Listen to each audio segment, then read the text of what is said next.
প্রতিবন্ধী শিশুরা কি বাবা মায়ের পাপের ফসল? টয়লেটে যাওয়ার সময় মাথায় ঘোমটা দেওয়া কি আবশ্যক? নামাজরত অবস্থায় প্রসাবের ফোঁটা বের হলে কি করণীয়? ঋণ পরিশোধের জন্য কিছু একটা আমল বলুন। নামাজের সূরার সিরিয়াল রক্ষা করা কি জরুরি না? ফজর নামাজের আজানে আসসালাতু খায়রুম মিনান নাওম বলার সময় আমরা উত্তরে কি পড়ব? নামাজে দাঁড়ানোর পর নাকি ডান পায়ের বুড়ো আঙ্গুল নাড়ানো যায় না, এটা কি সত্য? আমাদের দেশে সচরাচর দেখা যায় মৃত ব্যক্তিকে গোসল দেওয়ার পর গোসল দেওয়ার স্থানে 41 দিন পর্যন্ত কাউকে যেতে মানা করা হয়। সেখানে সন্ধ্যাবেলা 41 দিন পর্যন্ত আগরবাতি বা মোমবাতি জ্বালানো হয়, এটা কি শরীয়ত সম্মত? মৃত ব্যক্তির জন্য দোয়া করার সুন্নাহ পদ্ধতি কি? অবাধ্য সন্তানকে বাধ্য করার কোনো উপায় আছে কি? গর্ভবতী মেয়েরা যদি ব্যাক পেনের কারণে বসে নামাজ আদায় করেন তাহলে কি সঠিক হবে? রাতের বেলা আয়না দেখা অনেক অমঙ্গলজনক মনে করে, কিছু বলুন। এমনি আরিফুল ইসলাম জানতেছেন মৃত ব্যক্তির জন্য দোয়া করার সুন্নাহ পদ্ধতি কি? মৃত ব্যক্তির জন্য আল্লাহ তাআলার কাছে সাধারণভাবে দোয়া করবেন, আল্লাহ আপনি তাকে মাফ করুন, ক্ষমা করুন, ইস্তেগফার করবেন, কায়মন ওয়াক্যে আল্লাহর কাছে তার পক্ষ হয়ে সুপারিশ করবেন, ক্ষমা চাইবেন। এসএইচ রুবেল, এছাড়া বিশেষ কোনো পদ্ধতি নেই, একত্র হতে হবে, লোকজন জড়ো করতে হবে, হুজুরদেরকে নিয়ে আসতে হবে, এমন কোনো কথা কোন হাদিসে আমাদেরকে বলা হয়নি। রাতের বেলা আয়না দেখা অনেক অমঙ্গলজনক মনে করে, কিছু বলুন। রাতের বেলায় আয়না দেখাকে অমঙ্গলজনক মনে করাটা সম্পূর্ণ কুসংস্কার, ইসলামী শরিয়ার সাথে এর কোনো সম্পর্ক নেই। রাতের বেলায় আমরা আয়না দেখলে এর পেছনে কোনো অমঙ্গল নাই, আপনি রাতে দিনে যে কোনো সময় আয়না দেখতে পারেন। এরপরে রাশেদ, আপনি জানতে চেয়েছেন অবাধ্য সন্তানকে বাধ্য করার কোনো উপায় আছে কি? অবাধ্য সন্তানকে বাধ্য করার জন্য ছোটবেলা থেকেই তার সাথে সেভাবে ইসলামিক যে আপনার ইসলামের যে নির্দেশনা আছে একজন প্যারেন্টসের জন্য প্যারেন্টিংয়ের বিষয়ে, সেগুলোকে লক্ষ্য করা উচিত। তাকে সালাতের নির্দেশ দেওয়া, নিজের সালাতে অভ্যস্ত করা, ভালো পরিবেশ দেওয়া, এগুলো না করে এরপরে বড় হওয়ার পরে অলৌকিক কোনো পদ্ধতিতে তাকে আপনি বাধ্য করে ফেলবেন, এরকম কোনো সুযোগ নেই। তারপরেও আপনি তাকে সৎসঙ্গ দিলেন, নেককারদের সোহবতে নিলেন এবং তার জন্য আল্লাহর কাছে মনে প্রাণে দোয়া করলেন, আবার দোয়া সন্তানের জন্য কবুল হয়।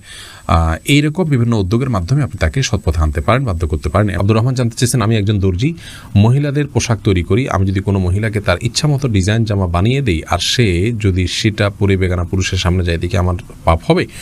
যদি এমন হয় যে পোশাকটা বানানোই হচ্ছে পাপের কাজের জন্য আপনি জানেন, তাহলে সেক্ষেত্রে তাকে সহায়তা হবে তার সেটা তৈরি করে দিলে। সেজন্য এটি তৈরি করার ক্ষেত্রে আপনি ডিনাই করা উচিত, এতটুকু এখতিয়ার অধিকার আপনার থাকা উচিত এবং ইমানি গায়রত যেটাকে বলে, ইমানি আত্মসম্মান বোধ, সেটা আপনার থাকা উচিত।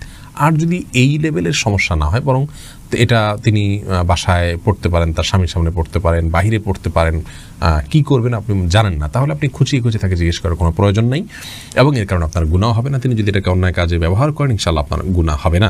এসএইচ রুবেল, আপনি জানতে চেয়েছেন আইডি থেকে নামাজে দাঁড়ানোর পর নাকি ডান পায়ের বুড়ো আঙ্গুল নাড়ানো যায় না, এটা কি সত্য? না, এরকম কোনো কথা আমাদের জানা নেই, প্রয়োজন হলে নাড়ানো যেতে পারে। আশরাফুল হক শুভ, আপনি জানতে চেয়েছেন আমাদের দেশে সচরাচর দেখা যায় মৃত ব্যক্তিকে গোসল দেওয়ার পর গোসল দেওয়ার স্থানে 41 দিন পর্যন্ত কাউকে যেতে মানা করা হয়। সেখানে সন্ধ্যাবেলা 41 দিন পর্যন্ত আগরবাতি বা মোমবাতি জ্বালানো হয়, এটা কি শরীয়ত সম্মত? কোনো জায়গায় মৃত ব্যক্তিকে গোসল দেওয়া হলে সেখানে এই প্রথাটি আমাদের সমাজে অনেক ক্ষেত্রেই প্রচলিত আছে যে আগরবাতি বা মোমবাতি ইত্যাদি সেখানে আপনার জ্বালানো হয় এবং সন্ধ্যাবেলা 41 দিন পর্যন্ত এই কাজটি করা হয়। কেউ সেখানে যেতে চাইলে নিষেধ করা হয়। এটি সম্পূর্ণ কুসংস্কার এবং এ ধরনের বিশ্বাসগুলো শিরকি বিশ্বাস, কুসংস্কারচ্ছন্ন বিশ্বাস। এর বেশিরভাগই এসছে হিন্দু সমাজ থেকে। একজন মুসলমানের এই সমস্ত কুসংস্কারকে বর্জন করা উচিত। যেখানে গোসল দেওয়া হবে সে জায়গার বিশেষ কোনো বিধান নাই, সেটা অন্য 10টা জায়গার মতোই একটি জায়গা। খন্দকার ফয়সাল ইসলাম লিমন জানতে চেয়েছেন গর্ভবতী মেয়েরা যদি ব্যাক পেইনের কারণে বসে নামাজ আদায় করেন তাহলে কি সঠিক হবে? জি, দাঁড়া যদি স্বাভাবিক নামাজ পড়তে গেলে ব্যাক পেইন হয় তাহলে সেটা এবং সেটা অসহনীয় হয়, কষ্টকর হয়, রিস্কি হয়, তার জন্য পড়ে যাওয়ার আশঙ্কা থাকে, তাহলে তিনি ইনশাআল্লাহ বসে সালাত আদায় করতে পারবেন। যদি দাঁড়াতে পারেন তাহলে দাঁড়ানোর অংশটুকু দাঁড়ায় সালাত আদায় করবেন। এরপর রুকু সিজদা করাটা তার জন্য কষ্টকর হলে পরে বাকি অংশটা চেয়ারে বসে সালাত আদায় করবেন। আর যদি এটুকুও কষ্ট করে তাহলে পুরোটুকুই বসে সালাত আদায় করতে পারেন। মাহমুদুল হাসান ভূঁইয়া, আপনি জানতে চেয়েছেন ফজর নামাজের আজানে আসসালাতু খায়রুম মিনান নাওম বলার সময় আমরা উত্তরে কি পড়ব? এক্ষেত্রে জমহুর ফোকাহা বা বেশিরভাগ ইমামগণের মত হলো সাদাকতা ওয়া বারারতা। আসসালাতু খায়রুম মিনান নাওম মানে হলো সালাত বা নামাজ, এটা ঘুম থেকে উত্তম। এটি যখন মুয়াজ্জিন বলবেন তখন তাকে বলতে হয় সাদাকতা ওয়া বারারতা, অর্থাৎ হে মুয়াজ্জিন তুমি সত্য বলেছো এবং ভালো বলেছো, ভালো কাজ করেছো। এই কথা বেশিরভাগ ফোকাহা একরাম বা জমহুর ফোকাহা একরাম বলতে বলেছেন মুয়াজ্জিনের জবাবে এবং একটি রেওয়ায়েতে এটি এসছে, যদিও রেওয়ায়েতটা সনদকে অনেক মুহাদ্দিসগণ যায়িফ বলেছেন। আর এই কারণে অন্য একদল উলামা একরাম বলেন যে আসসালাতু খায়রুম মিনান নাওম যখন বলবো আমরা মুয়াজ্জিন যখন আসসালাতু খায়রুম মিনান নাওম বলবে আমরাও আসসালাতু খায়রুম মিনান নাওম বলবো। এর কারণ হলো যে আসসালাতু খায়রুম মিনান নাওম এই বাক্যটি মুয়াজ্জিনের বাক্য। আর এক্ষেত্রে নবী আলাইহিস সালামের সাধারণ যে নির্দেশনা বুখারী মুসলিমে আসছে যে ফাকুলু মিসলা মা ইয়াকুল ইযা সামি'তুমুন নিদা, যখন তোমরা মুয়াজ্জিনের আযান শুনবে ফাকুলু মিসলা মা ইয়াকুল মুয়াজ্জিন, তখন মুয়াজ্জিন যা বলবে হুবহু তোমরা তা বলো। শুধুমাত্র হাইয়া আলাস সালাহ হাইয়া আল ফালাহর মধ্যে নবী আলাইহিস সালাম ওই হাদিসে লা হাওলা ওয়া কুওয়াতা ইল্লা বিল্লাহ বলতে বলেছেন। অতএব দুইটা বাদে বাকি সবগুলোতেই ওই হাদিসের সাধারণ যে নির্দেশনা সেটা অনুযায়ী আসসালাতু খায়রুন মিনান নওম শুনলে আসসালাতু খায়রুন মিনান নওম অর্থাৎ হুবহু এটা অনুকরণ করার নির্দেশনা দিয়ে থাকেন। আর ইহা ইসলাম জানতে চেয়েছেন নামাজের সূরার সিরিয়াল রক্ষা করা কি জরুরি? নামাজের সূরার সিরিয়াল রক্ষা করা ফরজ বা ওয়াজিব নয়, তবে সূরার সিরিয়াল রক্ষা করতে পারলে সেটা ভালো। রক্ষা না করে কেউ যদি উল্টা পড়েন, অর্থাৎ প্রথম রাকাতে কথার কথা আলাম তারা পড়লেন, পরের রাকাতে তিনি ওয়াইলুল্লাহ পড়লেন, উপরের দিকে গেলেন, তো এটাকে মাকরুহ বলেছেন অনেক ফুকাহা একরাম। কোরআন আলো এর দিকে জানতে চেয়েছেন ঋণ পরিশোধের জন্য কিছু একটা আমল বলুন। ঋণ পরিশোধের জন্য সবচেয়ে বড় আমল হলো আল্লাহ তাআলার কাছে সাধারণভাবে দোয়া করবেন, চাইবেন, প্রার্থনা করবেন এবং আপনি সর্বোচ্চ চেষ্টা চালাবেন ঋণ পরিশোধের জন্য। আমাদের অনেক ভাইরা আছেন নিজের জমি আছে, স্থাবর অস্থাবর অনেক মূল্যবান সম্পদ আছে, সেগুলো দিয়ে ঋণ পরিশোধ করতে চান না। তিনি চান যে ঋণ পরিশোধের জন্য তার সাধারণ উপার্জন থেকে অনেক টাকা হয়ে যাক, অলৌকিকভাবে চলে আসুক, আপনি সেটা দিয়ে ঋণ পরিশোধ করে দিবেন। এটা সম্পূর্ণ ভুল একটা পদ্ধতি। আপনার ঋণ পরিশোধ করাটা আপনার জন্য ফরজ, এটা বান্দার হক।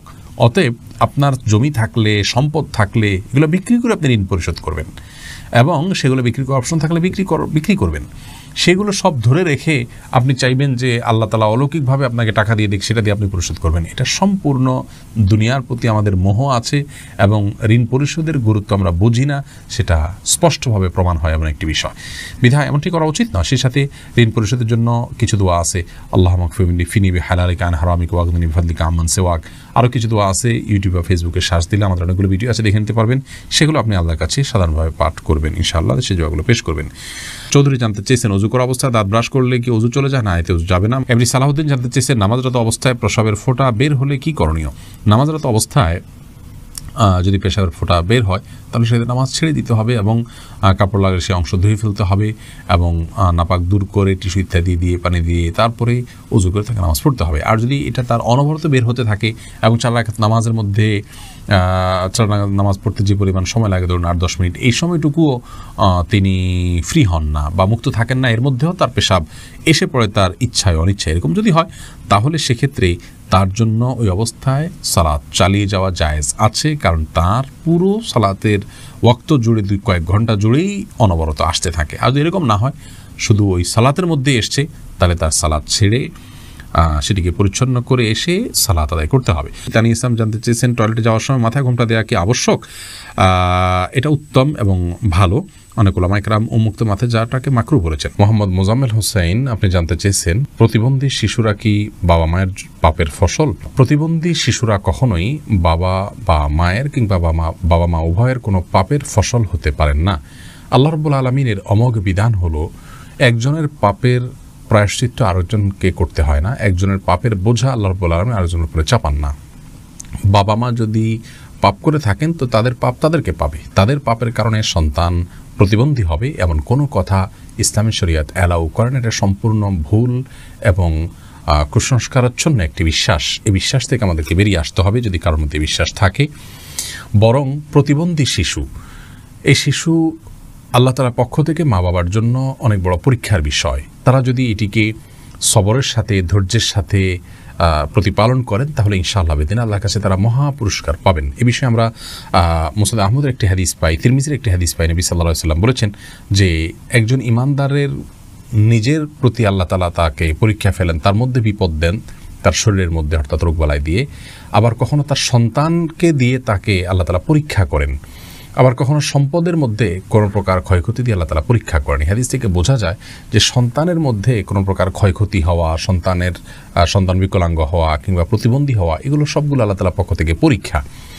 আর এই পরীক্ষা যদি কেউ সবর করতে পারেন এবং আল্লাহ তাআলার এই পরীক্ষায় উত্তীর্ণ হওয়ার চেষ্টা করেন, আল্লাহর সিদ্ধান্তকে মেনে নেন এবং এই কষ্টকে সহ্য করেন আল্লাহ তাআলার ফয়সালার প্রতি সন্তুষ্টির কারণে, তাহলে আল্লাহ রাব্বুল আলামিনের সাথে এই ব্যক্তি সাক্ষাৎ করবে কিয়ামতের ময়দানে এমত অবস্থায় যে তার কোনো গুনাহ থাকবে না। হাদিসটি তিরমিজিতে বর্ণিত হয়েছে। অন্য আরেকটি হাদিসে আসছে নবী সাল্লাল্লাহু আলাইহি ওয়াসাল্লাম বলেছেন ইন্না আইজামাল জাযাই মা আইজামিল ওয়ালা, নিশ্চয়ই আল্লাহ রাব্বুল আলামিনের পক্ষ থেকে পরীক্ষা যত বড় হবে তার জন্য পুরস্কারও তত বড় হবে। অতএব কোনো বাবা মা যদি প্রতিবন্ধী সন্তান জন্ম দেন তাহলে তাদের জন্য এটি অনেক বড় পরীক্ষা, তাদের প্রতিদান আল্লাহর পক্ষ থেকে অনেক বড় হবে ইনশাআল্লাহ বিদিনা যদি তারা সবর করতে পারেন।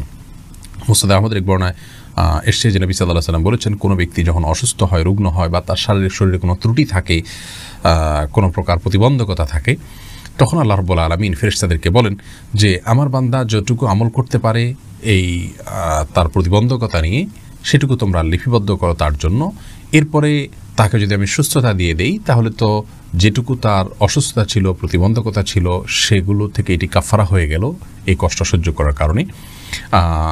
তার কোনো গুনাহ, ভুল, ত্রুটি, বিচ্যুতি ইত্যাদি থাকলে সেগুলো আল্লাহ কাফারা দিয়ে দিবেন। আর যদি সেই ব্যক্তি অবস্থায় মৃত্যুবরণ করে, তবু আল্লাহ তাআলা তার প্রতি অনুগ্রহ করবেন, রহমত করবেন এবং তাকে মাগফিরাত নসিব করবেন। অতএব বিকলাঙ্গ হওয়া এটা কোনো দোষের বিষয় নয়। আর সন্তান বিকলাঙ্গ হলে সেটা বাবা মার পাপের ফসল, এই কথাটি মূর্খতা সুলভ কথা। এর সাথে কোরআন হাদিসের কোনো সম্পর্ক